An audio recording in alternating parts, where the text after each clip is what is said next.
Hello, Sarah here again from Turn Back Time.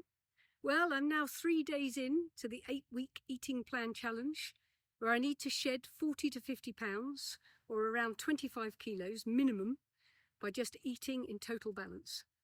After the success of losing half an inch all over my torso yesterday, I've done it again. I'm down a whole inch around my bust and my hips in just 2 days.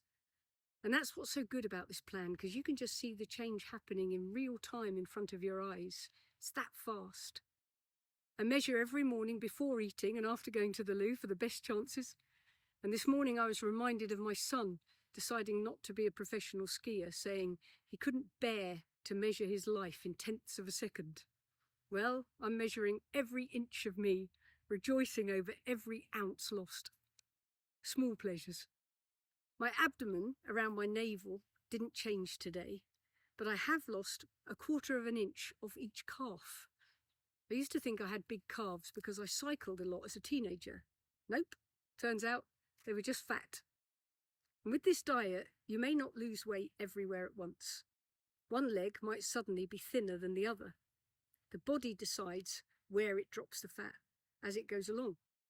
One of my colleagues who followed this eating plan to a T said she had one distinctly thinner leg than the other for a few days until the other one caught up. I do have a thigh that today was suddenly 1/4 of an inch smaller than the other one, so hopefully that will catch up.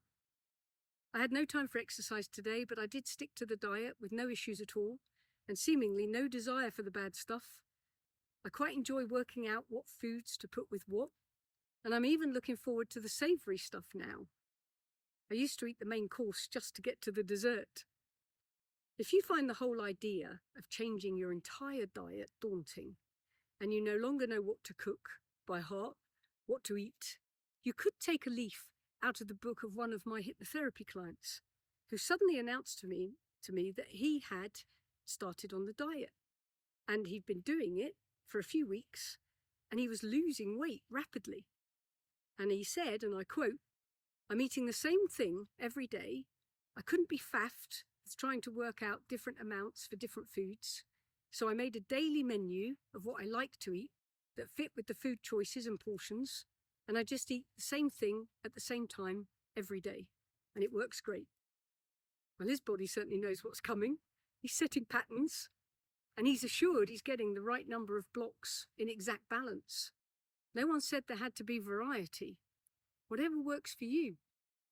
It might be a good way to start even, until you get more adventurous with coordinating the blocks. Or just have a wander through the recipes in my book where I do it for you. My own hunger gene appears to have completely turned off, so I did not even make 10 blocks a day. I made only 6 yesterday, breakfast and dinner. I didn't want anything in between. But be aware that's not a good thing, because my weight and my height dictates the amount of protein I need. That means the body scientifically needs it. If I don't give it what it needs, I'm potentially encouraging it to store the fat, as I mentioned yesterday. So I have to be a responsible curator. So I'm going to try much harder to try and hit exactly how many blocks I should be eating every day, so that I get the exact balance of carbs and fat and protein. Also, always have a snack in the evening of 1 fat, 1 protein, 1 carb, because that fuel will be used to burn fat for you all night. One of my colleagues stopped the evening snack when she started this a second time and didn't lose nearly as much on the rerun. In 2 days, by sticking exactly to what is prescribed, I've lost 1.5 pounds, nearly the weight of a bag of sugar. I've dropped from 192.6 pounds to 191 pounds. And it sounds so little, but if you put it in perspective, that's 3/4 of a kilo, or 25 ounces in 48 hours. So it is worth celebration. Before I started this quest, I made a list of what I didn't like about my body. I really didn't like how my thighs met at the top. That's always been an indication to me to put down the chocolate. I don't like my breasts being big enough to touch the skin beneath them when I sit down, or the weight of them. I don't like the puffiness around my mouth and my chin. Makes me feel like a hamster. But today, I started making a list of the changes that I could already see. I now have indentations below my rib cage, which were not there before. there's a definition.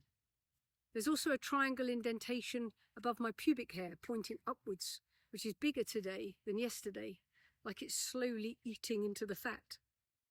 On day 1, I could grab and hold a roll of flesh in my hands easily at the front of my stomach.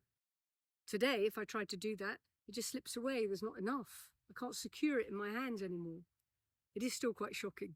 If I pull it up, I can see my slim frame underneath. And for a moment, I can certainly see the huge benefits of liposuction.